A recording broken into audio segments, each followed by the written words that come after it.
by myself, moving to Hong Kong, opening a bar that ultimately pissed a fucking lot of people off. Like, and we can get into that if you want, but pissed a lot of people off. I mean, it was positive disruption at its like quintessential finest, and it disrupted some shit. But I know what I've done. I know what I've done. I know my spirits. I know my drinks. I know cause and effect. I know how to train these bitches. I know how to support these motherfuckers. We are back with another awesome conversation for Party of Six, and we have an absolutely rock star panel joining us today. We have Beckaly Franks. She's the co-founder of Hungry Ghost and the former creative director of the Pontiac in Hong Kong. She's the recipient of the 2023 Altos Bartender Award from Asia's 50 Best Bars, and her current portfolio includes Artifact, Call Me Al, and also joining us is Sarah Dawn Mars. She is the founder of Overproof, the co-founder of Teresa Cocktail Bar in New Zealand. She learned bar finance the expensive way by making mistakes. If you guys have listened to my podcast, her and I are on the same page. She is great. You need to go listen to her. But she now teaches other operators the stuff she wishes she knew through her Overproof content, so check that out. Menakshi Singh is joining us. She is the CEO of Thirsty 3 Hospitality, co-founder of Sidecar. Her other bars are Cocktail and Dreams, The Brook, The Old House, and she just opened a new bar last month called Bar Stormy. And as always, we have Dave Nitzel. He is the co-founder and leadership coach at Dave and Dave Hospitality. And he is the co-author of The Bar Shift, Hospitality DNA, and A Tale of Two Taverns, which are all great books you should check out. And I am, of course, Chris Schneider, the bar business coach and also the host of the Bar Business Podcast. You should also check out my books, How to Make Top Shelf Profits in the Bar Business and Menus That Sell. So with that, we'll go ahead and dive in. And I'm going to start by pitching this to Beckaly because you have a cool, crazy story. So tell us a little bit about how you go from Portland to Hong Kong to ending up talking to us. Well, first of all, thank you guys so much for having me. So how did I get from Portland to Hong Kong? I've told this story so many different ways, and I'm kind of a long-winded storyteller. Ironically, for being a bartender, you'd think that I would have it like, my like pops, but I just get into it and my brain travels. So either way, I grew up in Idaho and then moved to Portland when I was 19. And I've done many, many things in my career, from fashion to the snowboard industry to music. But I like my stepfather, my mom, they owned a bar when I was growing up. So that was always when like we will get into the conversation about like the extension of the DNA. But like I've always said that hospitality even like more of a stretch than hospitality is just like what bar culture is. I grew up with it. So in Pocatello, Idaho, we own a bar called the First National. And then we also own like an antique bookstore with like antique things in it as well, which was also like a head shop, porn shop, Renaissance store. We were multifaceted people. But anyways, so we had the bar in this small town in Idaho, and like I would always be able to go to the bar. So like at a young age, I'd be getting my Shirley Temples, and so like I'm overly quoted saying that I can still remember how like Shirley Temple tastes with like the dusty roses grenadine and like crappy Sprite from a dirty line and just like the whole thing. And like you bet your sweet ass, I loved it. And the bartender, like not just the bartenders, but like just the patrons and everybody. Like we had my parents' wedding reception at the First National. We had my stepfather's wake there. Bars were 100% synonymous with an extension of home. And the people that were patroning the bar, that worked at the bar, the misfits and all of the like, those were extensions of family and community. So yeah. And I mean like actual, like the misfits, right? Like anybody that wasn't a Mormon, a meth addict, or a Republican in Pocatello, Idaho was like part of our crew, for better or worse. And yeah, and then on like Thanksgiving and Christmas, like everybody would come over to our house. So that's just how I grew up. So it wasn't novel to me to just continue to evolve that way. It's just like absolutely what I know. So taking that and going into my teens in Portland, Oregon, and I'd worked with Bert and all this stuff. And I finally at 19 was like, I don't know what I want to do. I've been studying audio engineering. I fucking was taking night classes for interior architecture. And I was like, college is not my forte. So I just got back into like spaghetti factory serving and shit like that. And just, kind of letting it be. And, got, it's going to sound however it does, but got recruited from the spaghetti factory to work at this hair salon. And then the owner of the hair salon's son ended up opening this place called Thunder Ranch. And this Thunder Ranch was like Coyote Ugly on steroids. It had mechanical bull. It had like huge stage. And like I had to try out at 21. I had to try out for 2 weeks to like join the dance crew slash server slash bartender to work there. And we did like 5 live choreographed dance routines a night and the whole thing. It was iconic.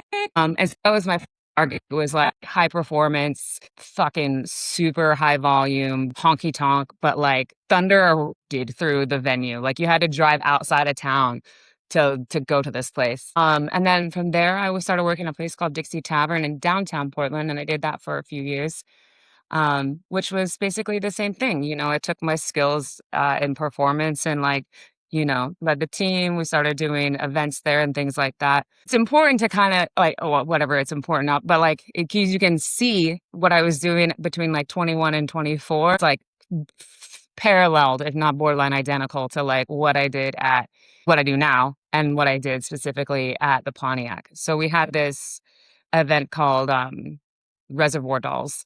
And that was like my first Quentin Tarantino montage party and things like that there.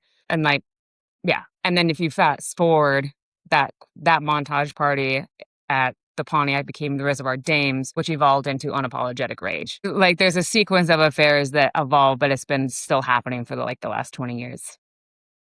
After I was at the Dixie Tavern for a few years, it was around 2027. I went to my first master class for 42 Glow. I was like, there's, you know, like, don't get me wrong. Like, I love slinging drinks and dancing on top of bars. I live for it. I like actually love it to my core, to who I actually intrinsically am. It is a show, but it's not for show, if that makes sense. But my grandma was a botanist and I grew up in her garden. And so like, you know, fresh herbs and botanicals and fruit and produce and all that stuff is just like super part of who I am. So I was always really interested in doing more than just, you know, making like AMFs in plastic cups. And there's a time and place for that as well, by all means. And so I started trying to get out of club and into craft. And then I started doing that like at the same time as, so this is 2000 and I was like making my own infusions and blah, blah, blah. And again, I was 23 or 24 at the time. I'm 41 now for context, level 41, y'all. And then when so I started working at this ultra lounge and like trying to, you know, get into an opportunity where I could actually like make what I considered craft drinks at the time. And then the 2008 recession kicked in and like it kicked in hard. And so then in Portland, Oregon, where I was at, and we're talking like taking your resume, in the States call it a resume, door to fucking door.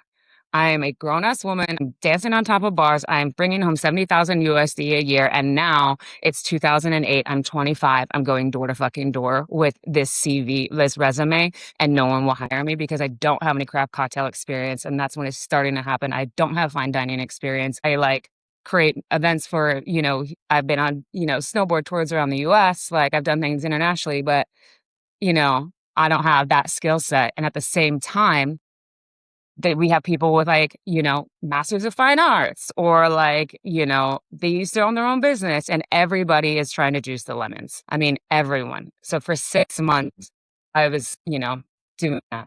I only got into a place called Joe Bar, just kept my head down for 2.5 years, juiced the lemons, studied wine through ISG and and entered my first cocktail competition with Fortaleza and just kept kicking in. I was like, I was the first person that they hired at Joe Bar that was not an internal promotion in 5 years. I was the first person other than the bar manager to ever get a cocktail on the menu. I had like 2 or 3 on the menu by the time I left. And I just kept my head down for like 2.5, 3 years until I got the job at Clyde Common. And I cold called Clyde Common. Clyde Common is a renowned restaurant, but has a very renowned bar during its time in Portland. And at the time, you know, it was the ceiling in Portland, Oregon. There's nowhere better to go and there was nowhere else for me to go. So for a year, I fucking cold called the restaurant until they gave me a job. And we had some friends and stuff like that related and then got the job there. Fucking kept my head down again and just worked my little tail off. Got run over. It was high volume, busy. fucking nuts and beautiful and amazing. And for what it's worth, like the person who, his name's Jeff, the person that ran that program understands I think, and I'm not being biased, but I think he understands the fundamentals of the history of cocktails and cause and effect of cocktails better than anybody that I've ever met. And so, like, working there, I think I have a very, very true, real understanding of some of the history, but like cause and effect in the craft and balance. And I have a really fundamental understanding of that balance and everything and why is anything like that. So invaluable. Yeah. And then I competed in 42 below and won. There's a lot of that in there, but my team was Steve Schneider and Ken Kotis. And yeah, first chick to ever win 42 below. So in a team setting, first female to ever win a global competition. Going obviously with bowls, was the first woman by herself. Shout out to Mabu. Yeah. And to be completely honest, it was 42 below. I was thinking about it on my walk here, but it was that competition in 2012 that like gave me that stack and my credibility to go around the rest of the world. They were like, okay, like we can do this. And then it really, really did open the doors. And if you look at the people who competed in that competition, like Megs Miller, Steve Schneider, Nevsky, that year, it's quite interesting to see where we're all at internationally, but also just in our careers now. It's actually kind of pretty cool. In 2012, at that 42 below competition, I met Michael Callahan, and I also beat him. And he did not like that, but he didn't forget me. We didn't. It's funny because he's my brother now. Like he's one of the people that is attached to my soul for this entire journey, like in life, not just in hospitality, but like in life. Love him. I love him so very much, but we did not like each other in the beginning. Like we were both there to win and I did. I actually don't remember meeting anybody because I was like, "Argh." I'm very Capricorn sometimes. I met Michael Callahan and yeah, that segued into a couple other things. In 2014, I got asked by Discus, which is the Distilled Spirits Council of the US, to go over to Singapore to teach about American trends in whiskey. So I did that. I have a very like multicultural immediate family through adoption and different marriages and stuff like that. This, as silly as it kind of sounds, I have a very Asian family. I got Thai, Hawaiian, Filipino, Chinese in cousins in my immediate family, so the conversations about Asia are not foreign to me. And so went to Singapore and for whatever it's worth, I was like, first of all, what the fuck is Singapore? What is even this place? What is this boat thing on top of these huge ass buildings? Like, what is happening? I have to remember, I was born in Hawaii, but that doesn't even matter. But I grew up in a town of 50,000 people 40 years ago, and it now only has like 60,000 people. Anytime.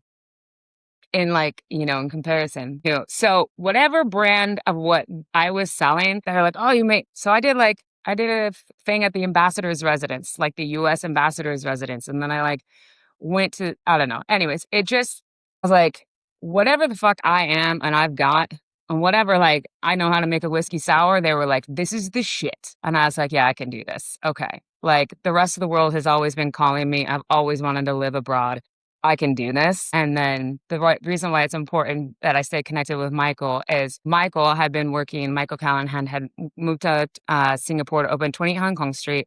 Due to the success of 28, they opened a Proof and Company to start distribution for their, the craft spirits. And due to the success of that, they opened a Proof and Company in Hong Kong, which was recruitment, education, concept and also distribution. So when it came to the time when my previous business partners were trying to change over a concept that they had, like Michael and this guy Spencer Gabby, who used to be 28, and then he was Proof, and now he's the CEO of Eco Spirits. And they were starting to conceptualize what evolved into the Pontiac.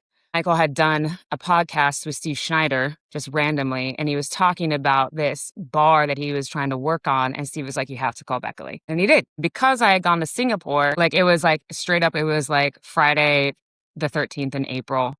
And I remember getting the text message. I was on the dance floor somewhere, legitimately. I was like, and it said hey, you ready to move to Hong Kong? And I was like, there's the back call. You know what I mean? And I was already mentally and emotionally ready to do it. Yeah. Because I had reached the ceiling at Clyde. I had just done Singapore. And I was like, all right, let's fucking, pull the ceiling out and see what else is going on. So I was absolutely super ready to say yes. Yeah. So that's how I moved to Hong Kong.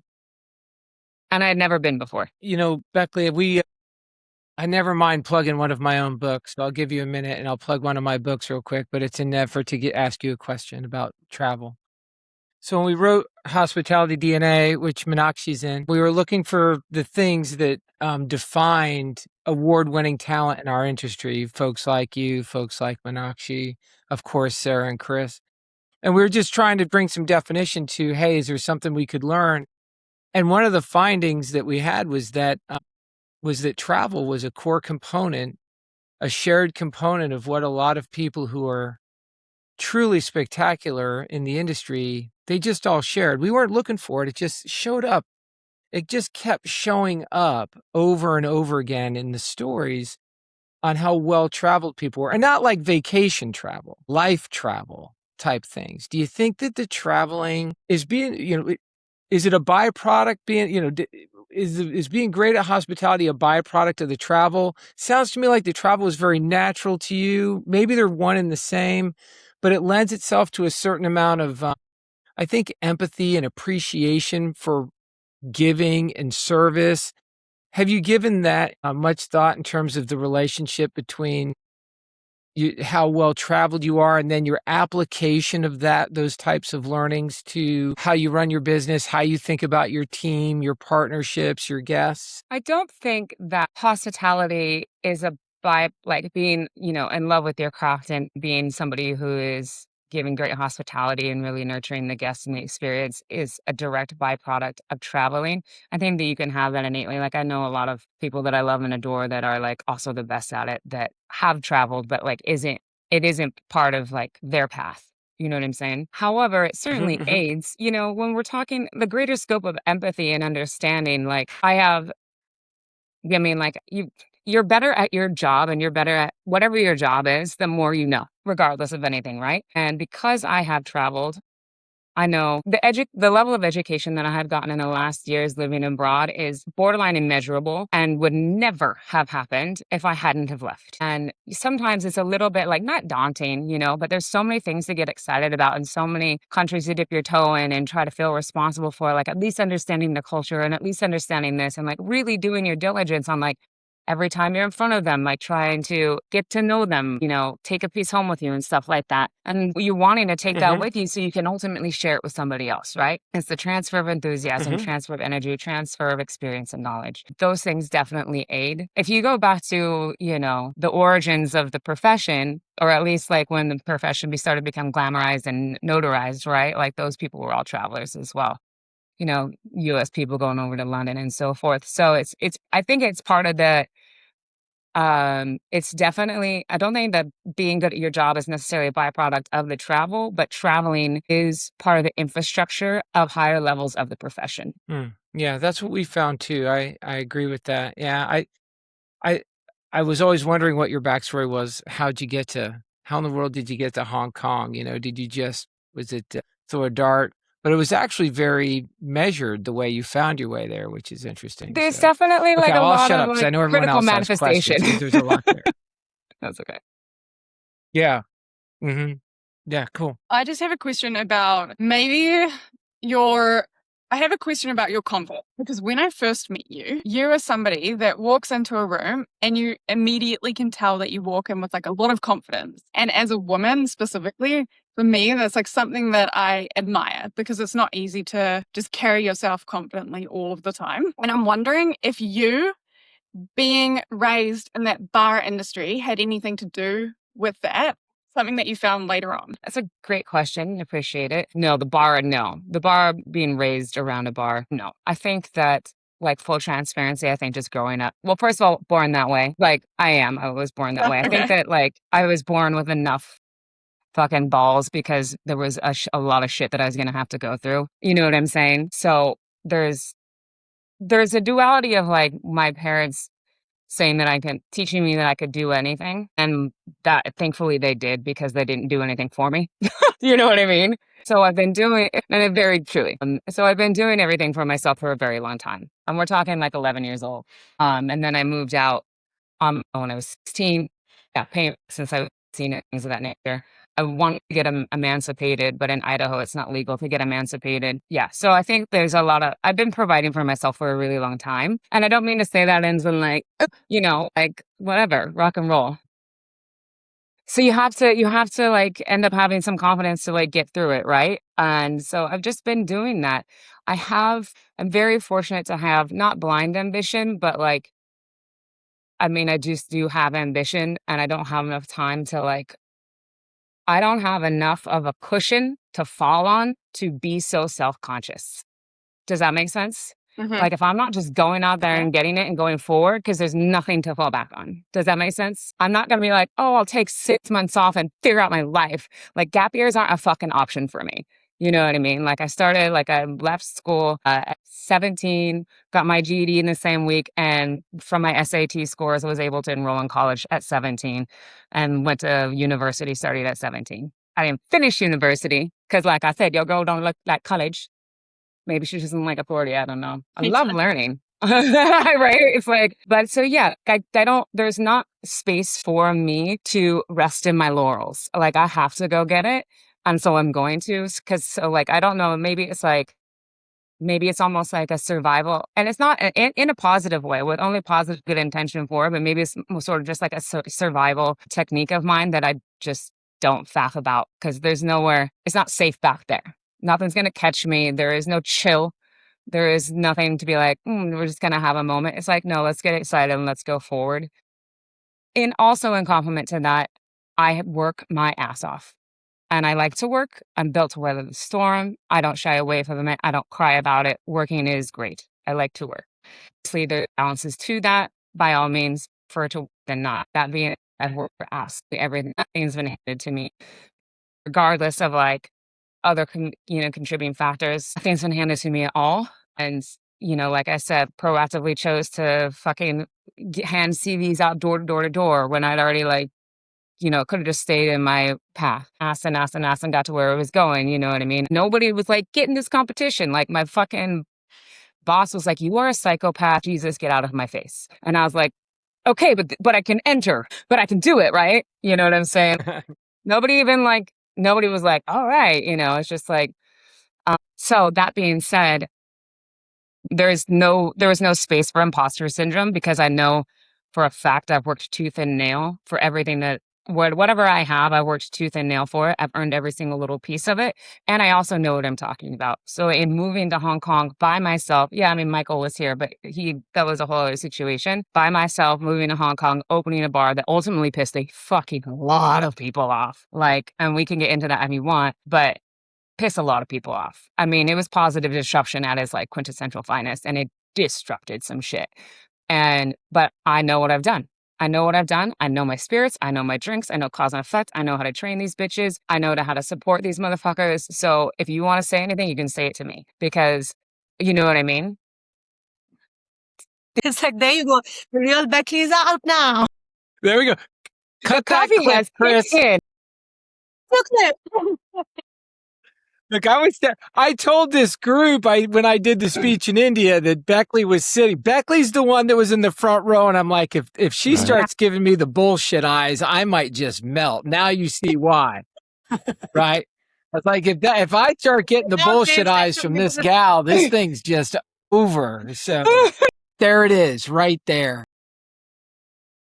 No, I absolutely, Beckaly, absolutely adore you, and you know that, and haven't kept it a secret. And I have to share for the, for posterity too. When we met, like this is like 8 years ago, and I have to tell you my first real interaction in Beckaly and where it really started and where did it all start. And this actually for a larger conversation about where you've come from and where you are today. Really, like now is the time when I'm really understanding. 8 years ago when I met you, there's this, tall, blonde, woman walks into the bar, and literally like she walks into a bar where there's a live band playing, and I saw this girl with a cowboy hat, and she walks in and she looks around and she has this biggest smile on her face and she goes, I love this bar. And I kid you not, 20 people in the bar, 28 people looked at her and be like, who is this woman? Like there was this extreme like disruption, like you said, Sarah, right? So the disruption came when Beckaly walked in. and usual bar night, and everybody's hanging at the bar, and she walks in and she looks at the bar and she's like, I love this bar, what's the deal, what's the menu, what is it like? And she was here in India for an event, and we get to, and she, while being really confident and in a lot of ways, I would say intimidating sometimes, to reach up and just walk up to someone like that, Beckley opened up and started chatting and started telling us about who she is, where she's from, what she's done, where she's been, what all she's eaten, and what she likes, what she loves. And it was just like that. Those 15 minutes were fire. And that's when you realize that this person is so much more than just the physicality of it. And a lot of times we do that. This is judging books by its cover, people, how they present themselves. They can be like, oh, this is going to be a rock star. Like, she's going to be like, who the fuck are you? Why are you talking to me? Sort of a thing. And you're worried about that. But this one walks in, and I cannot tell you the number of hugs she gave to all, like, so to everyone's like, hey, like, come here, let's. And that's when I was like, okay, who is this person? I need to know who this person is and where she walks and what she does, right? And I think then right after that, I realized that, like, I think that was a massive winner. I mean, it's the hospitality and the combination of the hard and soft that we all experienced that evening, which was, I think, extremely, extremely nice to see. Like, a lot of times we all put those barriers up very quickly for ourselves, rather than the person who walks into the room. So I think that was a massive learning, and you have been such an inspiration. Beckley, I really want you to talk about Pontiac and the experience in Hong Kong about that. That was Absolutely. something which was, it was culture shifting, shape shifting, so many things happening. We have to get into that and get into that conversation a little bit. So wherever you want to start with Pontiac, when we dropped into a Hong Kong conversation. Sure, babe. I mean, like, there's so many things to talk about when it comes to Ponty. Like, when I was walking, Call Me Al is like a cute little 7-minute walk from my apartment. So when I keep referencing when I'm walking over here, I'm like, ooh, what are you talking about? And like, there's one of these fucking images flashing in my head. There's so many things to talk about in the Pontiac, but like, one of the things that we never talk about, it was like what it was like to open that place and like everything leading up to it, because yeah, which I don't think there's even enough time to really get into all of it, but like, oh, fuck, it was interesting. I got recruited on, also, if there's any specific questions, just like cut me off and jump in there. I was recruited on Friday, April 15th. Sorry, 13th, whatever. And then moved and landed in Hong Kong May 8th. So it was just quick. Like I said, I was ready. I sold all my shit. I sold my cars. I sold one car, but just took care of everything, which was kind of busted because I finally had curated my house in my like 70s drug den arty farty dream. And I was like, fuck it all, I'm leaving. But so just to like what I, was ready to just like not let go of, but just like untether and commit to something else. Anywho, so what Pontiac was, or like the space that Pontiac was, is my business partners had in Hong Kong, they had a couple other businesses, and then they had this business, which was called Fatty Crab. And so Fatty Crab, the way that they described it was like a speakeasy restaurant, because there was 2 different retail spaces, and you would have to go through the bar to the back of the bar and then into the restaurant. So there's Fatty Crab Bar and Fatty Crab Restaurant. And like Fatty Crab just wasn't doing very well after a while. It was doing well for some time, and then the bar, specifically the bar side, wasn't. And that's what they discussed it turning into the Pontiac. So, and also, like, again, Proven Company and Callahan had started doing a lot of conceptual stuff with it. And Michael and I, again, absolutely love each other, but he was really trying to go ahead with a lot of design stuff that I was like, just please stop. Stop everything you're doing until I get there. And so we were really conflicted on a lot of the concept and design and stuff like that. It was rough around the edges for a while. And then when I got there, they had invested in creating this big, beautiful neon, but that is absolutely fucking it. And then ripping out some booths in the back, which ultimately was a bad idea. But the Pontiac, like, other than just putting me inside of it, it was just a turnkey. They didn't change a single fucking thing, nothing. So it was Fatty Crab. They didn't spend a single dime on changing anything on the inside. I used all of their same booze. I used the same fucking fridges. Ooh, and it was fucked, but it worked for them. So good for them. So it was really, really challenging. Like, at one point in time, we had contractors they were changing the stools, and they had cut the heads, like these really beautiful, like I'm just trying to give you some context for what a shit show it was. But like, and again, mind you, like, this is all new to me. I don't know. I'm very familiar with like what Hong Kong contractors or like sifus. So like people, there's contractors and then there's people just come in and do things. Do you know what I'm saying? And these guys were people that come in and do things. And they cut all the stools in half. And then they wanted the stools to be on a swivel, like when you sit at a dive bar and you can move around. So they were attaching office swivel bases to these leather tops. It looked like something out of a bad dream, dude. Or like, you know what I'm saying? I just in my head, it's like, you know, those like robots that fight each other? Like, I was like, what sort of mutant fucking ass shit is this? And I was like, everybody out.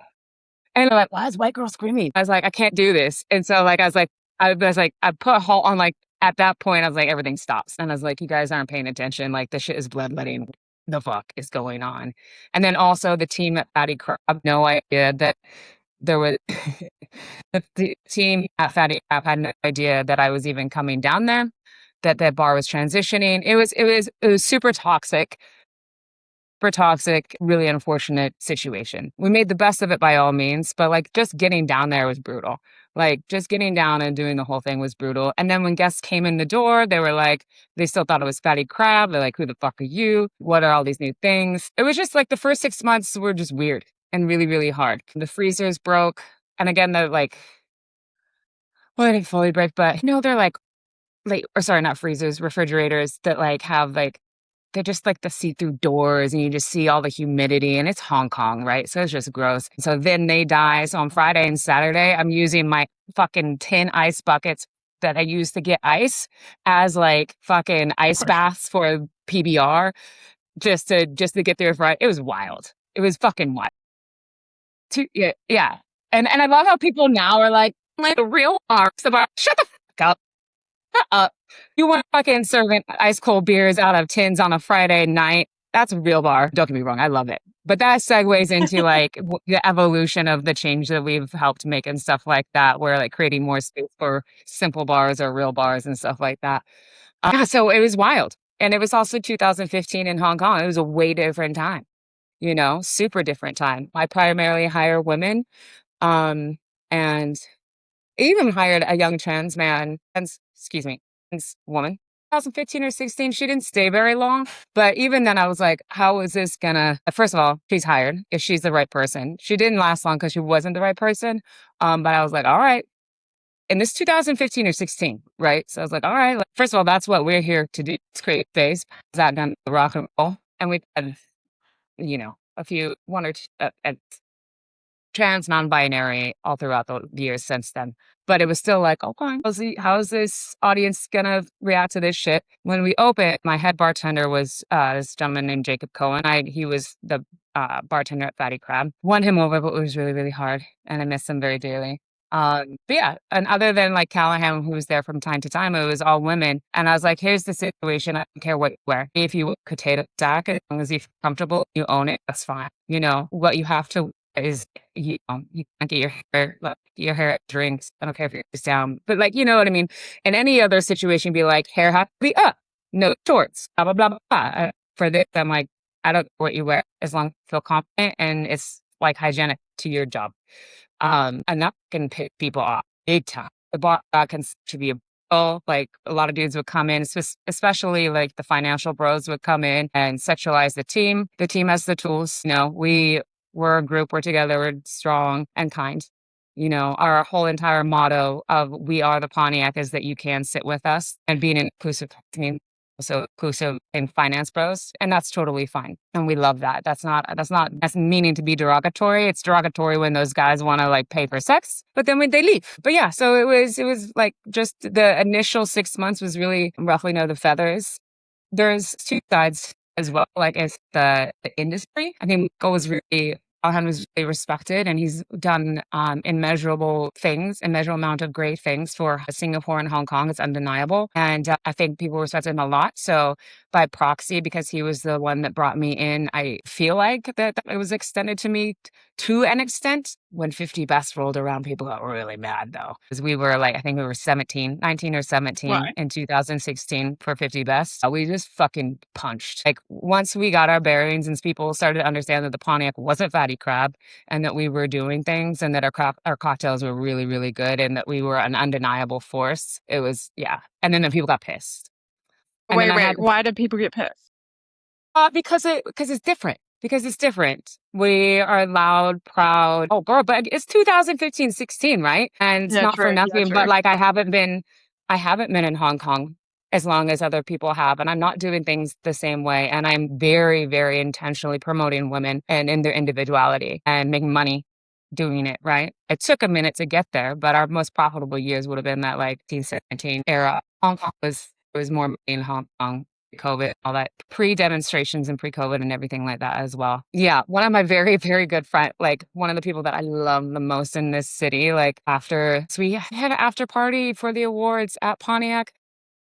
And he's fucking the doors to the Pontiac are glass and he punched the door. I don't know if he broke one of them. I can't remember. But I was like, now I gotta call your dad. Yeah, but like shit like that. And then there was another gentleman who he owned some rum bars in town and he used to do the rum festivals and he just talked super gangload of shit. I'm like, now you have to fucking go to coffee with me. And like, now you got to talk to me about this. And you have to look at me when I say, keep my name out of your fucking mouth. Don't ever talk about my team. Don't do this, and there was, for the first like year, there was plenty of that. There was plenty of me being like, you're not allowed to aggress my team. You are not allowed to fucking talk shit about my venue. If you have something to say, you can say it to me. I'm right here. If you have a grief, let's talk about it. But like, we're in the same hustle, so you can either be supportive of it or you can get the fuck out of my way. But you're not allowed to talk shit about me or my team. Like, it's just not happening. And there was a lot of that. And then it stopped for a while. And I will say that I feel like Hong Kong is it was just wild. Wild about like, when people always want to talk about like, what's it like, and it's not all bad by all means. Like, that's what I'm saying. Like, there was a lot of support in a lot of ways. And then a lot of people that were really afraid of that change and didn't feel like it, whatever accolades and or like, I don't know, attention that we were giving that like, because we were doing it the way that we were doing it wasn't right. Like, and that was also from the audience as well. When we opened Party, I come from Portland, Oregon. So like, we're going to have a beer program. Like, even though we're super small, I have like a 5-line of like your McAllen, your PAs, your, Bavarians. Like, if I have control of it, we're going to have some sort of situation. I'm like, I got a pedigree in beer, my motherfuckers. I am from Portland and my ex-boyfriend owns like Bavarian bars. You know what I mean? But you don't know that. So, and it's like dealing with like the being like, well, because as soon as they get in front of it, then they'll be like, oh, okay, I understand. Like, this bitch doesn't know what an IBU is. Okay, we're okay. You know what I'm saying? But there was just a lot of that, like having to prove who you are. Yes, Dave. No, look, Dave, do you want to I know what was an just IBU going to say, could you give like a 30? Yeah, no. I think for people imagining this, right? Like, what a story. Can you give like a 60-second, take us through the Pontiac? Like, what was the Krabby Crab? What was that? How many seats are in here? How many tables Krabby at the Crab. bar? Is this God. cocktail forward only? Like, what do we have here? Is it blue inside? Is it red? Is there mirrors on the ceiling? What do we have? Okay, so at Fatty Crab or the Pontiac? No, the Fatty Pontiac. Crab is just the Pontiac. Yeah. So the Pontiac has basically like glass sort of fold gate for the front door, so you fold the doors all open. So it's just when during the day, and it's just like it's a shoebox bar. It's a shoebox craft cocktail dive bar, like super diving beautiful now because it's 7 years in, so it's just got all that.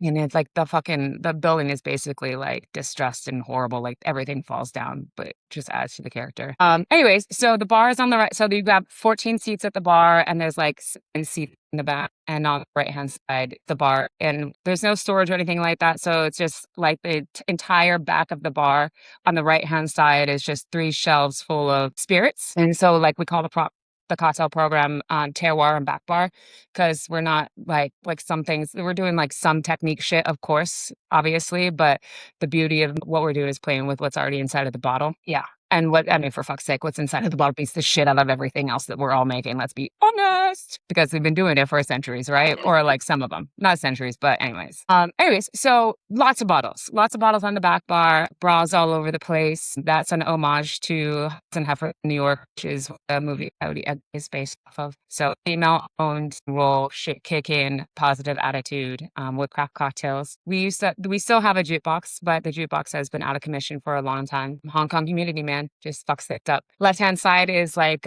it's not a community bulletin board, but it's just like it's a bulletin board that runs the whole length. And I created it, like I printed out like a few hundred images and cut them up and to try to set like the sort of identity tone of the space. Anything from like Carlin to Metallica to fucking you name it, what was it was on there. Yeah, and so now you have 11 years of people's memories and histories and photos, and it's like a really dusty, gnarly time capsule. It's fucking awesome. It's now everything that you want a dive bar like to be. It's just very it's black and rainbow, if that makes sense. It's black and rainbow, but it's dark, it's dingy, and it smells like a bar, and there's just colorful bras and boas everywhere. And the first year, once we started making some money, 15,000 Hong Kong dollars was a lot more, 15, as far as like investing in art. But I had a well-known artist at the time paint Icarus on the wall, the Icarus from the Led Zeppelin album cover, as this big ass mural. And so that's become part of like the Pontiac iconography. So you walk in, there's this huge, like 15-foot Icarus, like all red and orange. Nobody gets it, but I get it. Like, you follow everything about it, from like the Led Zeppelin reference, which is like basically the undertone of everything, obviously, flying too close to the sun, and like that's a Pontiac's a hot rod, so of course it's flying too close to the sun. It's awesome. Cool. Thank you for I that. love that.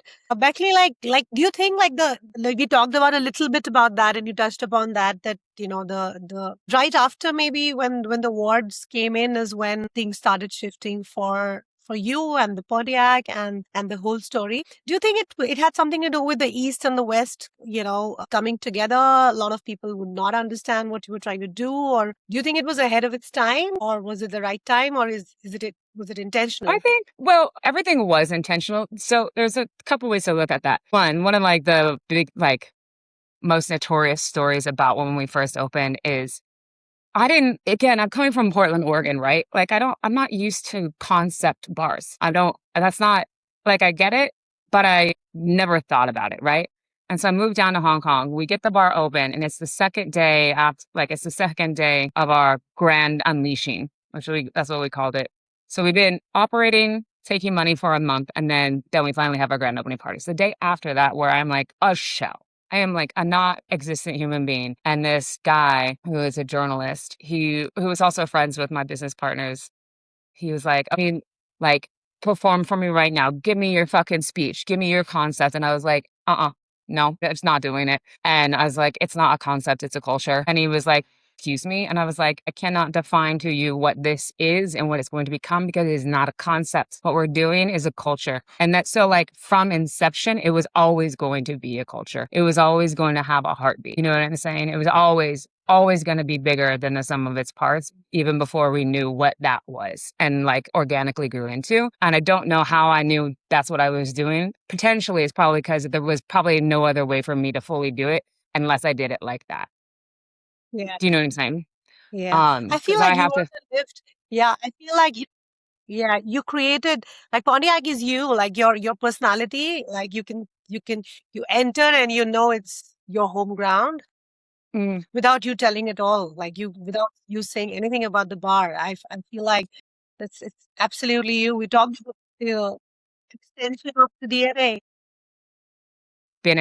So it's like these so more queer bars and more like queer people. You know what I'm saying? You can see them, the visibility. We're having more connections. We're creating exposure for women, for, LGBT plus, fucking inclusivity, not just those, like everybody else included. And now we have, again, going back to it, like we have other venues that are the extension of that DNA as well, without having to be so directly focused. Yeah. So that guy was like, he got pissed. The journalist got pissed, and he was like, fuck you. He's like, you're going to fail. You're not going to last a year.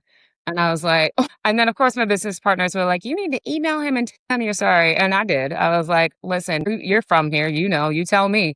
Like, let's go break bread and like teach me what you know. And he was a little bitch and he was like, no, best of luck. And 11 years later, nobody's ever seen that motherfucker again. And Pontiac's fucking famous. So yeah, Nice. so I think that it's just all growing pains, right? Learning curves, growing pains. There's elements of, yeah, it was just very new. It was just very new and very different. It was also finding its legs at the same time as other people were getting introduced to it, right? I don't like to put labels on things. So I was like, no, we're not an American bar. Now I'm like, well, fuck yeah, we are.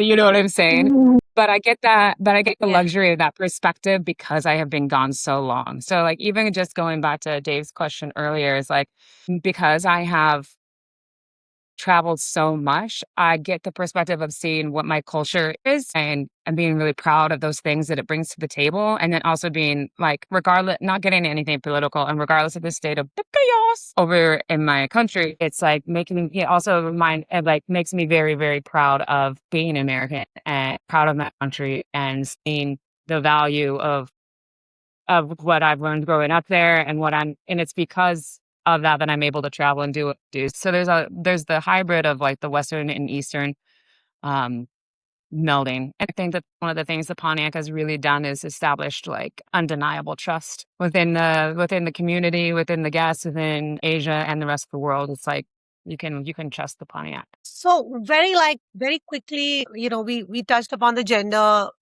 conversation a bit, and you have stood by it to date. It's there, it's out there. Equality, diversity. We talk about it all the time. Mhm. In 2015, 16, at the time when you started, how was it like that? How was it in Hong Kong? Like where was the diversity, inclusivity chart at for hospitality industry So in there Hong Kong at that time? So there just really wasn't. There was a Matt one at Quinnery, and then Charlene Dot was the owner of Quinnery. Antonio Lai was the face of it, but that's like basically what there was. Amanda Wan was the well known, and she just came back to Hong Kong, and like you guys know, Amanda Wan is gorgeous girl. Yeah, but she was basically like it for female bartenders. There was maybe like one or what's her name? Can't think of it now. There was like one other person, Sky. I don't know if Sky was even where she was at. Yeah, I don't know. But there wasn't a whole lot. But Amanda Wan was certainly like the female bartender that was well known and stuff like that, and like doing competitions and stuff like that. And also like, I don't know if Antonio will ever see this, but shout out to Antonio. He's always been the biggest supporter when other people weren't. Antonio Lai, and he's a huge champion for women. I mean, you can see it. Like, look at Shelly. I mean, Shelly's killing it. Look at Amanda. Like, he fosters incredible growth, and he like really, really champions women. Yeah, and he did the same thing for me while I was here. So, and he's like a behind the scenes guy too. He's promoted me and given me opportunity that like isn't something that is put on screen or anything like that. So there were still, so like in saying that, there were still people out here prioritizing. You might not see it. It might not be like on the billboard, you know what I'm saying? Like with Pontiac, but there's people out here prioritizing women and their growth and things like that. And I think that not to separate, or not to not separate, but I think it's just part of progression, right? So in the terms of like minority groups, women, and then the bringing in women more and, learning how to promote and teach and grow them will always become before like LGBT, probably, in my experience. And so that's just been the natural progression of things. You see women all over the place. And we were one of a kind back then. I remember talking to Angus Chester back 2015. Yeah. It's like I for sure know that like at least right now I'm pretty sure we're the only all female bar. And at that time we were having the discussion, we were, and he said that there was, I can't remember what, again, this is 11 years ago, but he knew of one other bar somewhere else, or maybe it was even at Lobster Bar at one point. And also, not all bars need to be all female. It's not, you know what I'm saying? But we were there for what we were doing at the Pontiac. It needed it. To go that hard with love, like the Care Bear stare of everything, like to really bring it, you need that nurture on the back end. You need that like feral nurture. You just do. And you still do. And not every space needs that, but Pontiac certainly did. And it's part of what it is. So you've definitely seen tons and tons of space and tons of growth. There was certainly, and I think that, so Pontiac, was it ahead of its time? Sure. But that at the same time, it wasn't really ahead of its time because you can't be ahead of your time when you're making the change that equals the result, right? So we are a huge part of change that is made. So we weren't ahead of the time. We were just the inertia behind the bell curve. I have a question. Sorry. My question is, do you think, because you said that it's been 11 years now, so do you think, it's kind of a two-part question, having the all-female contributed to that success? Like, how do you think that contributed? Because I think that's a very specific culture that's been put in place. And then second, have you ever had any parts in that 11 years where you thought this might not work? Because 11 years is like an entire lifetime for a bar to survive that long. I think, sure. I mean, I think that having, a primarily female bar team certainly is invaluable to the infrastructure of its success. Again, going back to it because it's important, right? And, it wasn't, yes, it's part of the business model, but it's an intentional part of the business model. Like nurture is the fundamental pillar of the business model for Call Me Out, for an example. So like one of the fundamental pillars of Pontiac was primarily hiring women, and like women who had a personality and had character and had something that added value to the experience, right? So none of it is not premeditated, right?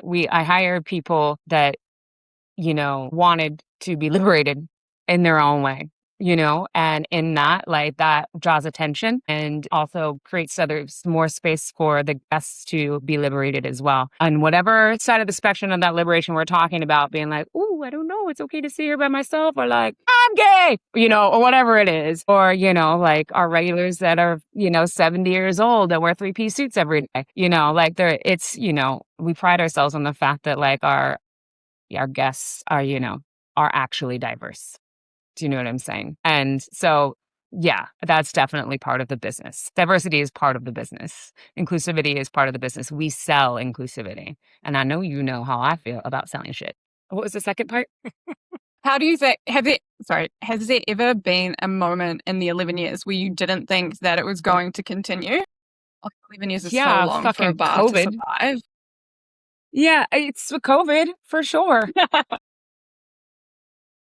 Not before COVID, though. No, before demonstrations, no. The bar was doing pretty good. So in fact, I did not want to scale it, but my partners did. And because it had the 50 best clout, we had options. So we opened a bar in Bali. And for a multitude of reasons, that bar did not work. For a multitude of reasons it didn't work. But like right the day that we had our grand transcendence, because there's the Pontiac Stardust. Instead of we are the Pontiac, we are all Stardust. That's not that branding, bitch. So the day that we had our grand transcendence was in Bali. It was the same day that there was the 2 million person march for the demonstrations back in 2019. So like timing was just wild, right? And so then I came back to help the bar survive because the demonstrations, aka protests, put Hong Kong into a recession, like full blown. When I say rioting, okay, like it's not like you see other places, okay, but there was rioting all over the streets and like things were blocked off and stuff like that for months, right? So it killed businesses. It was rough. It was rough. Like people would just be like in riot gear running down the street right in front of the bar and stuff. It wasn't a violent riot though. Like occasionally there was a little bit of sometimes, but like people are like, oh my God, Hong Kong is so scary. I'm like, oh my God, blah. Like it's not even anything remotely close to like a good day in Florida. It's not like that. But it was really, really detrimental to business, and it put us into it's true, but it was really detrimental to business. It put us into a recession long before COVID was even a fucking thing. In fact, so we closed Bali. I got Pawnee through, and this is some tea that like nobody knows, but got Pawnee through, came back. I'm still living out of my suitcase, got Pawnee through the demonstrations. And then like January, when things were stable again, I was like, I'm going to Mexico. The relationship with my partners and I was already like, especially after Bali, was already like, do you, my friend? But I don't, I don't want to do that anymore. So the conversation was, I'm going to go to Mexico for 3 weeks and go get amongst the agave and do me. And then when I come back, we're going to have a conversation about how I'm not doing this anymore. Like I've gotten Pawnee through this business relation. I don't trust it and it doesn't serve me. And then when I was in Mexico, my friend and I we got sick. So we were like hiding in our hotel and I'm like curled in a ball. And she's like, hey, Beckaly, like, there's something wrong. And I was like, I don't care.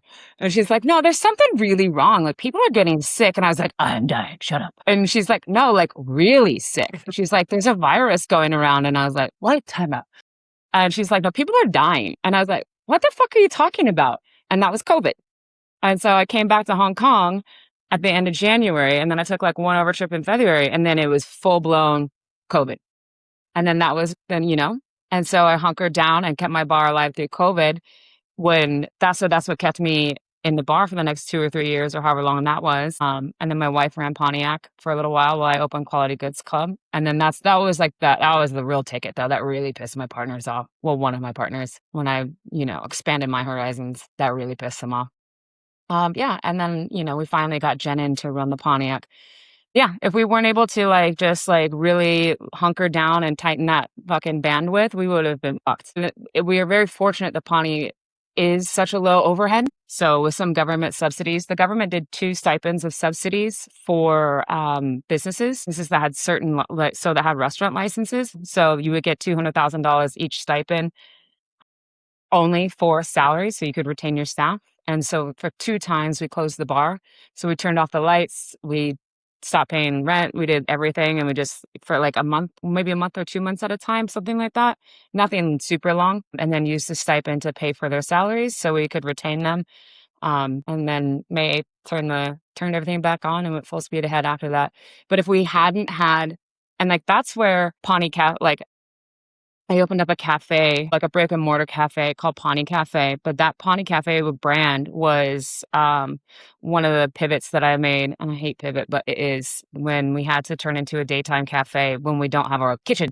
So Pawnee Cafe, so that's what kept us alive because we were getting people as fucked up as we could from 11 a.m. to 6 p.m., girl. And figuring out how to make food when we don't have a kitchen. And when I say that Pontiac is just a shotgun, it's like 600 square feet on a good day, like just a shotgun, you know what I mean? And there is no kitchen, there is no office. It's just what you see is exactly what it is. But honestly, we had a really good time. We made such a beautiful brand out of it that I opened up a cafe for it. And that we ended up not doing that for a multitude of different reasons as well. But I still might bring it back someday. I'll call it something else. But yeah. It sounded like you had this beautiful story. We were going on this beautiful journey with you on the Pontiac, right? I'm like girl power and culture and let's go. And then there was a hard, fuck this. Like what was what happened? Right. So, or do you not want to get into that? Like, do you want, what would you want people to know? Or I've never been like, fuck this with Pontiac. I just don't trust my business partners or my previous business partners. And it became really evident. Yeah. When I opened up the Pontiac Stardust in Bali. What happened? So they're shady. I mean, they're shady and it sucks. I still have gratitude. I mean, if we had, I'm still always going to be able to find gratitude and shit like that, but they're fucking shady. And when I moved to Bali, I had to open and everybody tried to work really hard together like we did, but they opened up. Has anybody been to Bali? Do you even know what the beast that Bali is? Yeah. She's wild. Yeah. She's in Indonesia, but yeah. Oh yeah, you live in it. Yeah. Yeah. So yeah, it's fucking wild out there, man. And we opened certain things I had control of and certain things I didn't. And most of it I didn't. And it was also just me. I didn't have a team or anybody like that. And just hired, anyways, built out this huge, huge space, spent fuckloads of money designing it. Like it was very, very beautiful. Again, still ended up being half-mast. We were working in a retail space owned by the Alila. Alila is like a boutique luxury resort. Beautiful place. Hotel. And it was supposed to be like hot fire because the location was right on this like curved part of the road in the dead center of Seminyak, which ended up being a horrible location. And if anybody had done their research fully, we would have understood that. And then they also opened up this huge pizza place right next to it. It's like they didn't learn that opening up the Pontiac next to a restaurant would confuse people. But anywho, so it was really fun while it lasted, but it didn't kick off. And it was just me by myself. And my business partner, one of the business partners, he was like, you just get 1%. And I was like, I just get 1%. And I was like, well, what if I bring, and again, this is 2018 when it's all coming together, and it opened in 2019. Yeah. And I was like, well, I'll just find my own investment and I'll get more shares. And he's like, no. I was like, I can fuck myself, essentially. And at that point, I knew that like I was not going in that trying to build a culture. My percentage was higher in the Pontiac in Hong Kong by like a lot, in comparison to 1%.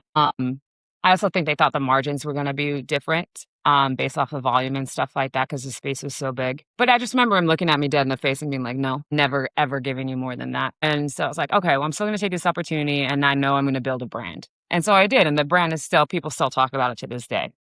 It was also a lesson on like, I should have owned my IP. I should have owned the IP for Pontiac a long time ago. But yeah, lesson learned. And I will never make that mistake again.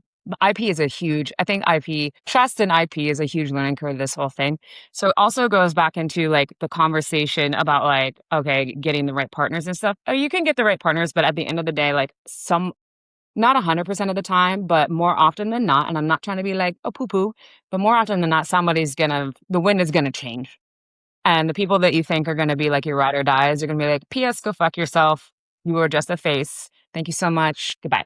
You know what I'm saying? And so when I was back in Hong Kong, keeping the Pontiac in Hong Kong open during demonstrations, there was a person in Bali who was the primary owner. He owned over 51% of the Pontiac Stardust because we needed it. My business partners weren't happy with that, but we needed it. We needed his money. We needed his connections. We needed somebody. We needed a big player in the Bali game. Yeah. So like quickly after he was like, things are, she's not even here.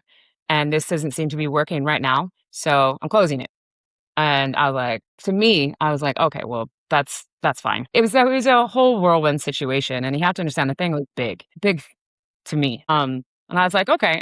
And so my partner was like, you have to come back to Bali and fire everyone. I was like, awesome. And when I was back in Bali, I saw that partner that had the majority share. And I was like, so what was the conversation? What actually happened? And he was like, you need to talk to Rohit about that. And I was like, excuse me, sorry, I wasn't trying to say names, but my previous business partner, he's like, you need to talk to him about that. And then I talked to Rohit then Rohit was like, how dare you ask him what happened? And I was like, excuse me, what the fuck is going on here? So first of all, I'm like the little girl that's supposed to sit at the table and just say please and thank you instead of ask what's going on. And so things just became very, very clear. And based off of that conversation, I was like, here's the situation. And he was like, basically trying to like put me in my place. And I'm like, you can suck my dick. Fuck you, dude. So like, I was like, oh, okay, that's how it is. This is our relationship. After this long, after I've moved to 2 different countries for your ass, this is the relationship. Like, get fucked. Yeah. And so that's why I was like, cool. After I come back from Mexico, we're going to have a talk about how this shit isn't happening anymore. But then it still did. It still did because of COVID. And I hunkered down and I doubled down like again and did it. And I don't regret a single part of it. I've at least with like Pontiac for sure. Those partners ended up like fully backstabbing me in the end. And like, listen, like nobody's all bad by any means. I have all of the gratitude for the space that warrants gratitude. And I've learned my lessons and like it took me a really long time to see what they were doing and who they are when it comes to the business relationship with me. Because, as much as I have the ability to like go get it, I also really fucking love people and I really get into it. And like, I am all feelings. I can be pragmatic as the day is long, but I'm all feelings and I like my feelings were really invested. It took a really long time to get out of that space and just see it for what it is and basically divorce them. And so the divorce happened when we closed the cafe. They were horrible about it. We ended up closing the cafe for a few different reasons, but primarily because my business partner hung himself and it just really fucked everything up. Like the team had PTSD. He was one of the owners and all of the licensing stuff disappeared. It was just extraordinarily, like critically bad. And we closed and we reopened and we did everything we could. I spent like $500,000 Hong Kong dollars of my own money, like trying to make this little cafe survive. And the partners just didn't give a shit. And they thought it was my fault, which is crazy. And I was like, it was the first time that I was like, okay, we need to close. My lawyer was like, just close this thing, babe. Like, it's hurting people. Like, it's just a cafe at the end of the day, but like, it's just girl, bars open, they close, things open, they close, it's part of business, like, let it go. And like, as far as even like healing, you know what I'm saying? Like, everybody really needed to just let it go. And they were horrible about it. And they it was just, I won't even get into the minutia of like how bad they were, but I will say like Michael Callan and I had not like been close for a while, and he flew up without telling anybody to go spend a day with me at the beach and be like, are you still the same person? Because these guys are like, what's happening? And then we went away from that being like, he does not have nice things to say about them, put it that way. And it was really eye opening on like how important it was to get away from that relationship. And so they were like, well, the money because they gave a tiny bit of capital, and they were like, well, we won't come after you for the money that we put in for the cafe if you sell your shares back to the Pontiac. And for 3 months, I was like depressed. And it was just like on the, like just crazy, inception shit. Like, what is real? Like, what's going on? What's real? Like everywhere I look, things are turning around on me. You know what I'm saying? And then finally I was like, just had a moment where I was like, oh, the best thing to do is get the fuck away from these guys so I don't have anxiety every night before I go to sleep. So I was like, fuck yeah, whatever. At the same time, they had put my very, very like soulmate friend in a horrible position, trying to give her shares to the bar. So she and they were trying to basically get her. It's a whole fucking thing, dude. So there was a night where Jen met up with me, and I always say that I built a Pontiac for her. I built a Pontiac for her to run. It's like, the evolution of like its destiny and stuff like that. So the same night that she and I met up, and we were just like fucking drinking and crying and being like, why are they putting us in this position? Like, what the fuck is going on? She's like, I'm burning the whole thing down. She's like, I'm gonna fucking schmuck that shit, fucking cement the toilets. Fuck this. Like, they're not gonna do that to us. And like, obviously we got past that. But that was the same night that Mark from 50 called me, and he was like, hey, you got bartender. And I'm like drunk crying. I'm like, oh, sweet. And he's like, you're not excited? He's like, I don't understand. I was like, I'll call you back. And I was like, what is even life? And then they were like, we want you to film in the Pontiac. And I was like, of course I do. But yeah, so like, we're just like, all is like constantly like, and then, and then we finally got our bearings, and I was like, hey man, here's the shares. Get the fuck out of my life. Thank you so much. Be well. You're all blocked. I hope to never see you again. One of the business partners, every time I see him, I hug him because our relationship is stronger than that, but we will never be friends again. And that's okay. That's totally okay. And yeah, and then Jen and I did the really like hard work of digging in, and like the most important thing when that divorce from that business relationship was to not let it affect the community. It's not their responsibility to know any of the ins and outs. I'm not a fucking victim. You know what I'm saying? And again, like nobody's all good or bad. And where does my morality lie? And my morality lies in making sure that everybody fucking doesn't skip a beat. And that's that. It took a long time to get there, but I'm the Pontiac's biggest fucking fan, cheerleader. We are still aligned in every way, and I don't have to be part of that relationship anymore. What a story. I think one interesting thing that you said is that you kind of referred to it like a divorce. Yeah. And so if we're looking at it like that, and if you were recommending anyone to get married again, like with their business partners, what are the learnings that you took away from that you might have in place now once you've been through that situation? Yeah. Like, have a way better prenup, like have a way better contract, like if I were ever to do something like the Pontiac again, like I would own the IP or at least a percentage of it.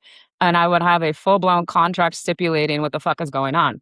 I think that, not trying to use whatever, but I like, whether premeditated or not, I was gregariously taken advantage of because I didn't know the inner workings of how the business structure worked in owning a bar. When I moved to Hong Kong, I was 30, y'all. And I did not, like, I had helped my ex-boyfriend open his bars, but I didn't know anything about opening my own bar. I didn't know anything really. I was flying by the seat of my pants, baby. In the metaphorical context of a marriage, I would get a fucking lock and key prenup, baby, and have a lawyer. I would have my own. I mean, I have my own lawyer going into everything now, right? But I had nobody to support me then, right? I had nobody on my side. Like, they said that they were on my side, but ultimately, and like, you know what I mean? But yeah. Also, I am married, and my marriage is also business. So like, even in that, I'm still pragmatic now.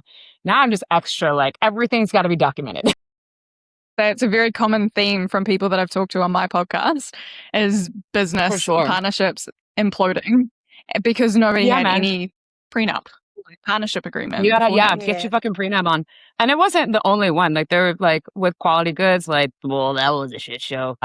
And I just like keep learning. They're like, But the learning with man it takes a lot of repetition, and all the lessons are different. But so my relationship with the partners there, it was a long one, right? And we have been through a lot. And again, gratitude for the good things. I relieve myself from the other shit, and they're not part of my life anymore. Quality goods, whole nother situation dealing with a director who was an addict, like big time, and it was brutal. And if it was it was brutal. It's just brutal. Like, look for the red flags. I was like, Well, what are the red girl, flags? Don't there's- Yeah, but like he was with the bar, like you have to understand, I was so occupationally lonely. Everything that is Ponte for the longest time was just me. Everything. I trained every team. I hired and trained every team member. I created every single cocktail. Every event. Not a single fucking thing wasn't my idea, and all of it was me. And like, I love it and I'm grateful for it and I do it again, or you know what I mean? I still do that. But it was fucking lonely, man. And like, then you have these people that open up these fucking poppin' wine bars that I'm like, yes! Like, first of all, I'm so proud to see other people like on the more independent spectrum of like, businesses and stuff like that and venues and like just, got a little bit of that going on, And so it's when they ask you to be part of something like, I was like, fuck yeah, I want to work with dope people and do more dope shit. And that did not happen. But, and that's sort of, yeah. So they're the warnings were there, but it also like the desire to do other things outside of the Pontiac and have work with more people was also there as well. So for sure. So do you want to transition into your new places and there's a whole new world now? Yeah. So when I was working at the club, it was really fun. Like, how I feel about live music. So we had like live music every night. I was the owner and operator. Again, another equity position that was just whatever. I was just happy to do it and work with more people. And I met who became my new business partner out of that. And the club was great. It was a lot of fun while we had it. But like it'd be like 3 a.m. and I'd be like doing bottle service and like shit like that, and which was fun and stuff, but it was so routine, like I don't love walking out of the front door to a line of literally like 100 people being like, Beckaly, Beckaly, Beckaly, Beckaly. I like have to keep my head down and just like, and get, I'm like, I don't, it's fucking none of the shit matters to me. And also that all of the bars I have built outside of the Pontiac have all been bars. Like I did the bar program for the club, and it was fire and I loved it. But I also like really worked hard on not making it like my bar because I had hired Happy Gilmore to come take it over. And he wasn't able to open the venue with us. Yeah. He wasn't able to open the venue with us. So I didn't want to put too much of my mark on it. I wanted him to be able to make it his and his team's. So, I didn't have that. You know what I'm saying? I'm not training the team every day. I'm not working with the team every day. Fucking out there doing the other things. It just didn't make me happy at the end of the day. Like I fucking love a club. I love the music. I love everything. But, I just wanted to nurture people. And for what it's worth, like at Pontiac, I could nurture people. It was a different medium and things like that, but I wasn't nurturing anybody at the club. Nuh-uh. There was not the connection, not like that connection that I was looking for. So then we conceptualized Call Me Al. And like, that's a really long, beautiful story that we don't have time for on this call. But Call Me Al is the result of, I wanted the opposite of working in a nightclub till 4 a.m. I wanted light, bright. I wanted the pillar to be nurture. I wanted the like overarching sense of fucking kindness. I want people to be fed. I want them to drink wine. I want the fucking plants. I want the dogs. I want it to feel like a living room. You know what I mean? It's like, it's just so organic that you don't even understand. And so that's Call Me Al. And so Call Me Al is my need to nurture. Yeah. And it's one of the biggest blessings outside of everything else. It's the most important is I was sitting with Happy at the club one of the times when we had to shut because of COVID. And I was running a bodega out of the dance floor. This is very true. Anyways, he's like, so who's going to run Call Me Al? And I was like explaining the person that I could see in my head that was meant to run it. I was like, I do prefer that it's a woman. It doesn't have to be by all means, but this is what this person needs to have. Like a just real kindness, obviously commit to ultimately is not just Pontiac, that like they've got to have that like want it. You know what I mean? They've got to have the want it, and they've got to have the want to love people, and they want me to be loved, and they got to want to train and do the whole thing, and just all of these things. And I was like, so find them. And he's like, honestly, I think it's Chloe. And Chloe Rose, who's my GM at Call Me Out, was Happy's roommate in Australia. And there was always like the joke that she was a little bit pissed off that I took him. And so I just DM'd her on Instagram and I was like, hey, this is Beckaly. I know you're a little bit irritated that I took Happy, but don't worry, I'm taking you too. And she never responded. So then like 3 days later, I was like, Happy, give me her number. And he's like, here you go. And I was like, hey, Chloe, it's Beckaly again. This isn't going to stop. So you should just fucking find a time to take a call. And Way then to we hire. did. And Stop people. I have, girl, I know how to, like, listen, I import the dope people. Like, I'm not a master of a lot of things, but like human connection, I've got it, baby. Like, I will say that with like my chest. Chloe's an absolute star.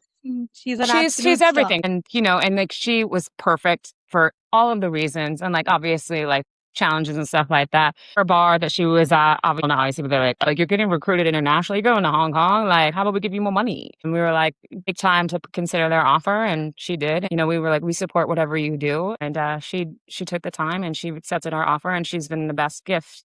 And there's still lots of learning, and she's super committed to continue to grow and learn. And like, if I would do everything the rest of my time with Chloe, that I wouldn't be, you know, she's just incredible. And so she's the most important piece. That like, there's certain gifts along the way where it's like, wow, like, and it's because it's something that mattered. So it matters to my wife and I, but like, Call Me Out, and it's considered like kind of like our little love project, but it's a love project that like I really needed to take care of people, but I'm not going to be the person that you see every day doing it. Right. So it's just an invaluable gift to let she was the right person, and she continues to be the right person. It's really cool. And then Artifact is my subterranean space odyssey, super geeky shit. I was just going to say, the way that you talk about like hospitality and bars, like makes me want to work in a bar again so bad.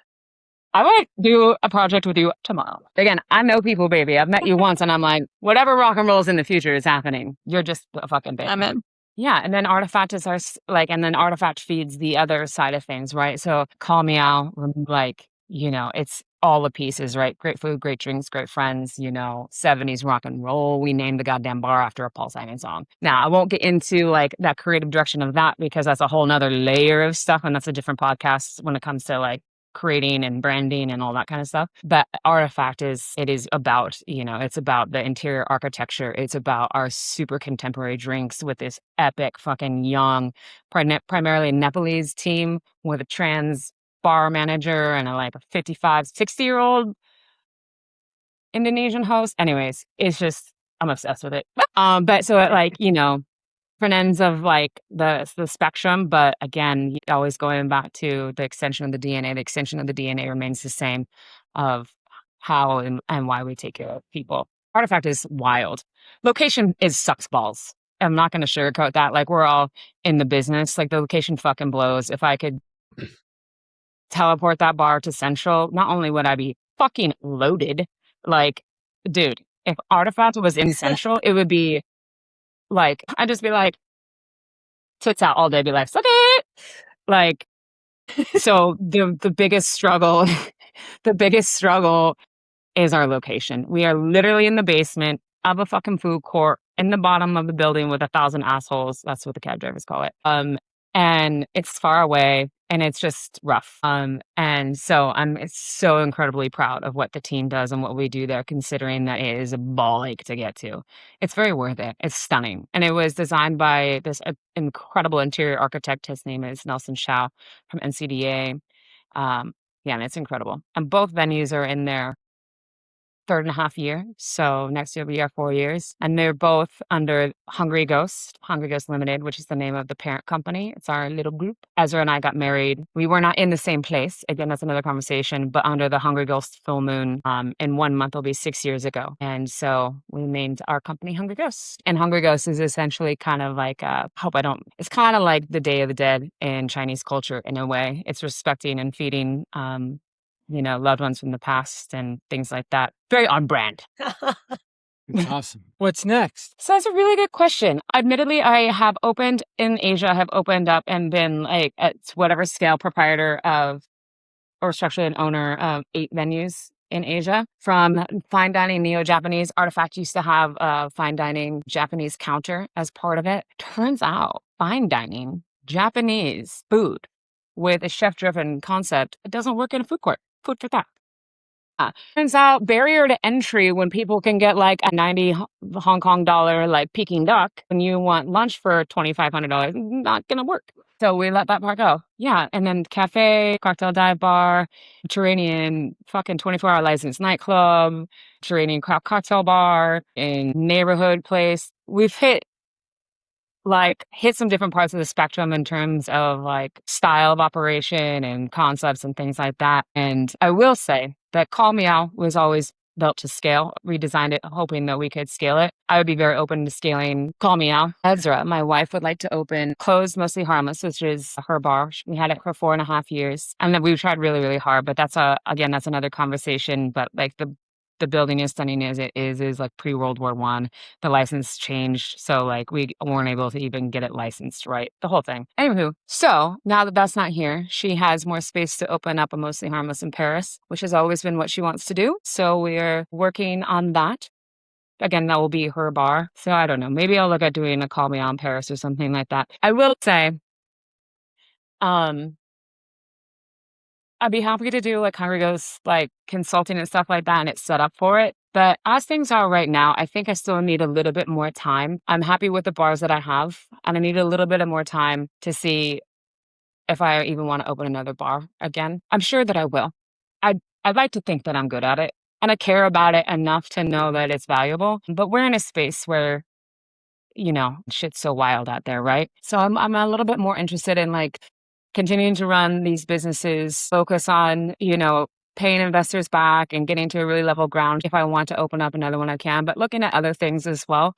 I'm going to say this out loud because it's part manifestation, but I'd like to have some work in the US that it prioritizes me making sure that I'm back in the US more frequently. My mom passed away a couple years ago. My grandpa passed away a couple weeks ago. And it's just that time where it's just that time, right? I'm early 40s. I really want to spend more time with my family. And I do have a life back there. I didn't leave anything. I wasn't like, I'm running away. I just happened to like choose something and it chose me back. You know what I mean? But I have to prioritize having a financial reason to go back, because I can't just pay for fucking flights back to the States all the time, girl. It's so far away, so expensive. So I'd like to find some work or some sort of like, whether that's consulting or whatever it is back in the States. My friend opened up a canned water company that he doesn't know, but I'm going to be part of, outside of just investing in it. He has this company called Natural Spirit, and the branding is so gorgeous. And his dad used to works for Marlboro. So it's like, got like Marlboro style branding, and it's from like a spring water from Virginia, and it's ready to launch, and it's going after that liquid death market, and it's already at like concert festivals and stuff. So I'm looking at stuff that I align with outside of brick and mortar and things like that, where people pay me. I'm like, you know what I mean? I want to look into like where people pay me again, instead of me paying for everybody else. And then like also just along the lines of water. That's like what I'm really interested right now. It's just like water in general, not just like the canned water, but like in general, because it's going to become scarce really soon. You know what I'm saying? So I don't know, maybe get into the desalinized water market or something like that. My focus is a little bit like on just keeping the things rocking and rolling the way they are, and focusing on my teams and their evolution and their growth. And, there's no lack of opportunity. Call Me Out has been asked to go multiple places, from the airport to like, it has to other parts in the city, right? So we can do that anytime, but I don't want to do that until Chloe's ready, until we have somebody that can do this space. So that's always going to be something that's in the pocket, but I would like to really expand the horizons and think on a much bigger scale, and like just different things as well. And then go to more concerts for me as a person. Yeah. But I want, yeah. Gonna say, Yeah.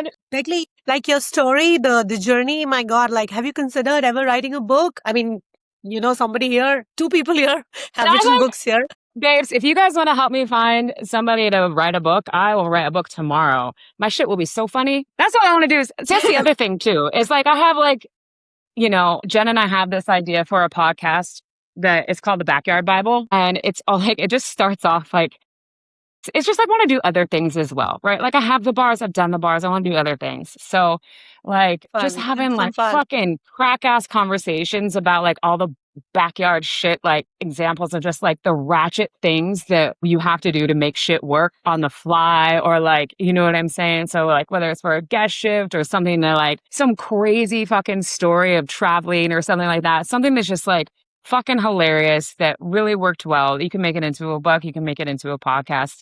I just start having like different conversations that are funny. You know what I'm saying? Like, like basically like the duct tape solutions of everything, but how it became like how it saved you money, how it saved your ass, like how it kept you out of prison. Like, I don't know, just all the really funny things. Yeah, stuff like that. I would love to write a book. I don't know if You could probably write 3 or 4 books. because I was like, I don't know if I have like, I mean, I'm super down to write a book. Someone would need to write it with me. Anybody, if you know I think, anybody. you can get. Yes, anybody. If you know anybody can help. I can help you get started. I would volunteer to help you get started, but not write. Okay. Writing's hard. Writing a book's tough. Writing a book's tough. For That's sure. hard work. Yeah. So at What a Tales this fun. year, at Tales this year, there was a seminar on if you got a story to tell, why don't you write about it? It was quite it was done by Very cool. Noah. He's just out with a new whiskey book, and then with Millie, and it was a really interesting conversation. And we've had multiple chats about it's incredible when you talk to people like you've known people for a while, but just hearing you and just listening to this journey is like, my God, it's like the roller coaster that you've had, and you're still on it, which is fantastic. I'm like, And we yeah, really we are haven't going scratched the surface, places. but like, keep it positive. Always keep it positive. Yeah, no, I love that. I think that keeps you hooked, right? I want you to keep talking about that. So I think that's what the deal is. It can't all be rosy, and yeah, we are not there. It's never like that. I love that. I know you really got to go, but before you go, because I know people are going to listen to this and they're going to go, okay, I want to talk to this girl more because she's pretty badass and fucking funny. So where can people find you? Great question. You can find me on Instagram, Beckaly Franks on Instagram. You can reach out there. I could put my email like in the comment section or something like that. But that's the easiest way to grab me. All right. Well, we'll link to your Instagram down in the show notes so everybody can Yeah. just find you and bother you Yeah. That's fine. and get to know you more. That's why they bother this me is- anyway. Nobody bothers me. Put it that. I'm not saying people bother me, but that's where business is done now anyway. Like email, and they're like, no, like wait. I'm like, okay, fine. I'm old. I still call people on the phone. I love a good like voice to voice. Human to human. Right? Well, thanks for Well- doing it. This was a blast. Thank you Beckaly, guys. because you got to run. Thank you so much for being here. No, thank you guys so much. Just This for- has made my day. So good to see you. It's made ours too. Thank you. Have a good day. Okay. I love you. Goodbye. Love you. Goodbye. Menakshi, I noticed, like, I'm on Instagram today, looking us all up, seeing how much we don't post things. And I'm like, wait, Menakshi opened a bar? I didn't even know you were opening a bar. It's been coming a year and a half now in the making. We've been exploring new part of the city, a new part of the country. Actually, we've never we are based out of North India. This is the south of India, which Dave thought we are in South Korea, by the way. But anyways, that's My that's- eyesight's not what it used to be. that's a fucking different story completely. But I thought it was brilliant. Like a South Korean bar. Way to go. At Tales, he was asking me, but actually, you are in South Korea, and I was like, what? What the fuck are you? Well, I mean, he did the most American thing he could do. But anyway, It said South. I just assumed it was He just Korea. said What South. else would it be?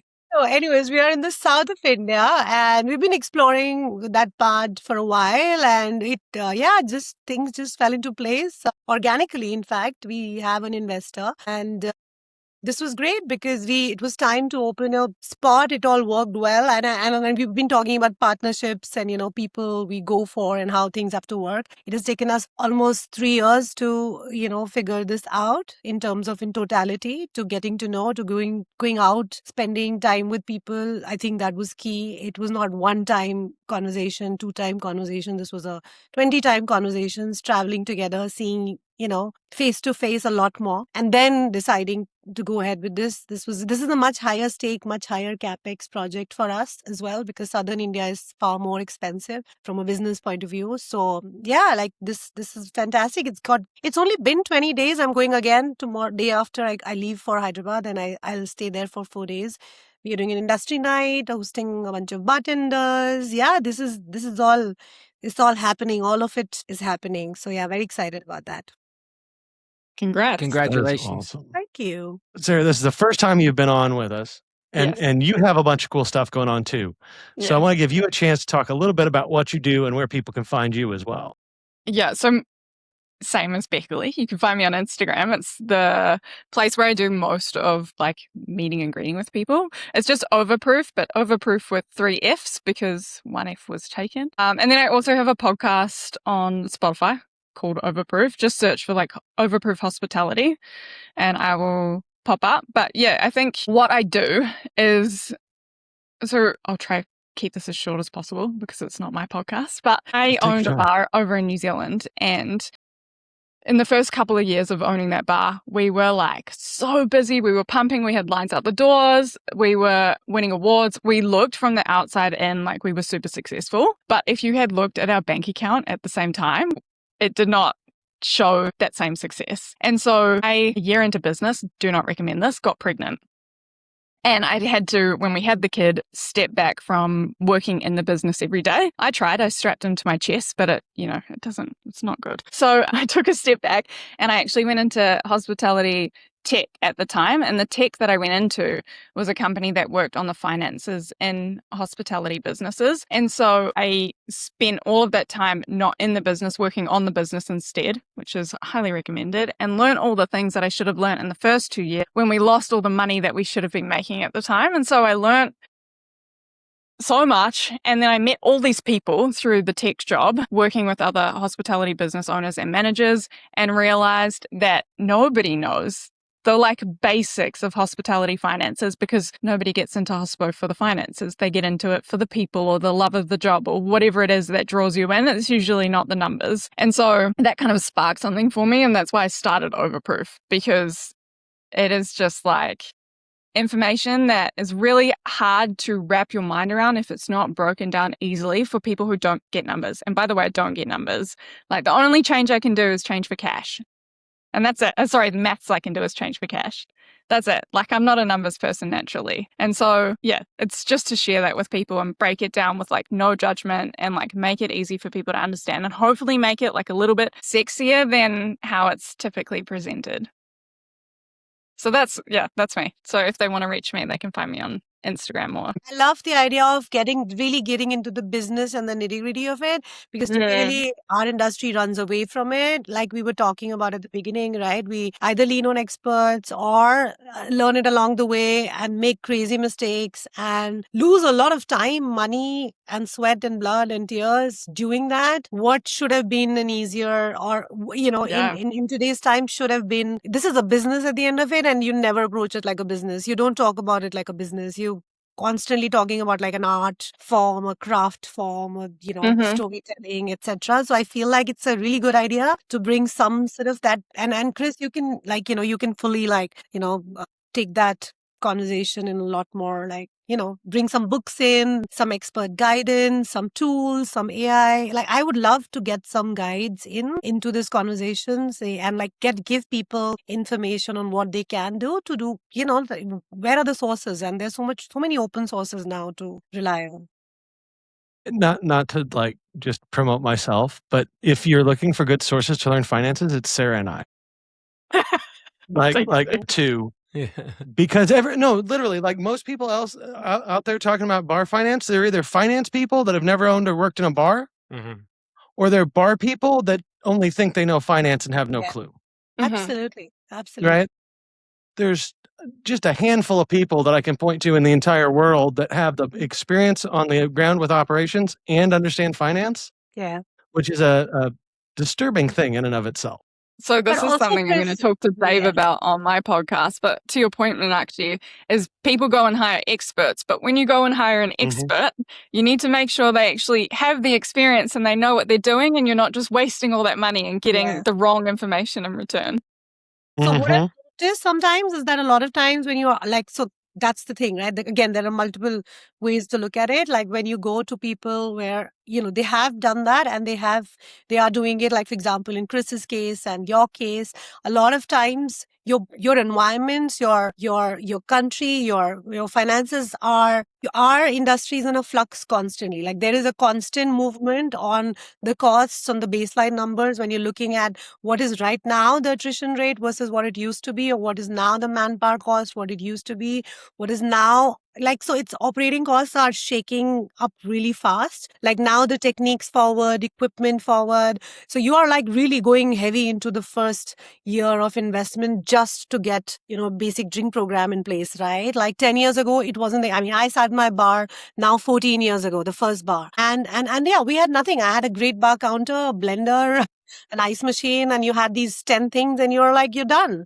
Like to now you have to really get into it. Like I was looking at the costs, the figures don't absolutely match. So I think it's a constant movement of what's happening really in the bar world, and like movement in that cocktail space specifically to the cocktail industry, like.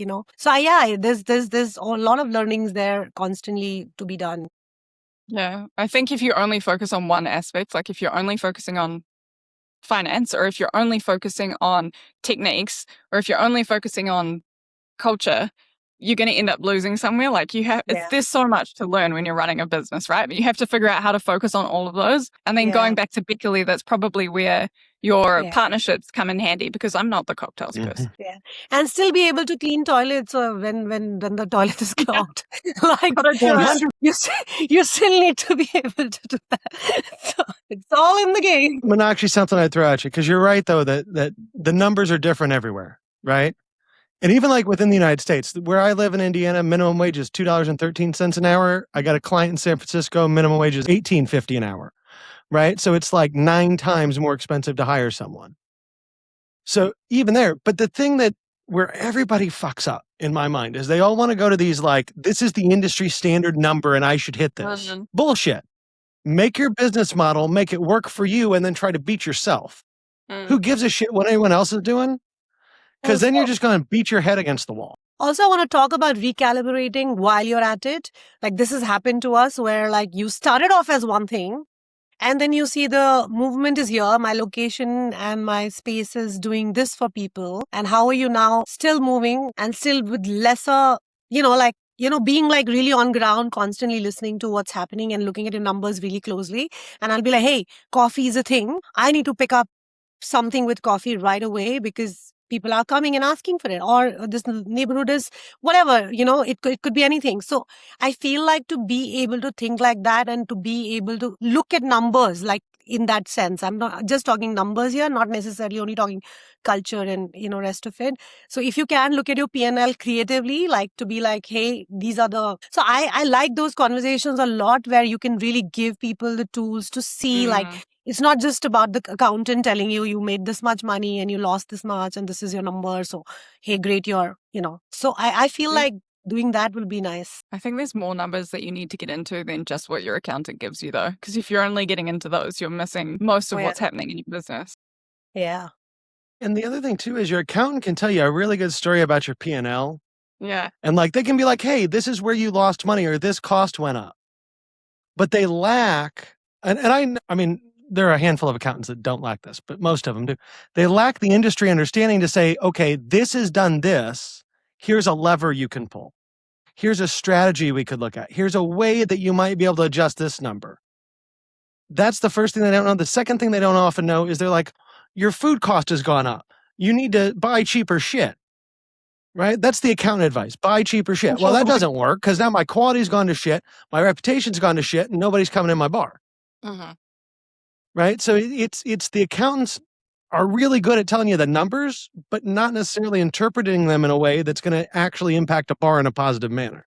Yeah. Agree. because they don't have hospitality experience. Oh, Most of them. yeah, but see, that's we have things to talk about, Chris. I feel like we can continue on this This conversation. is a whole longer. nother podcast. Yeah. So this is a new. Yeah. We'll just We have just Sarah talked on into the- next. We just Yeah, need to Sarah, book you're on Sarah. next, and we're going to have a nerdy one. Let's nerd out. I love it.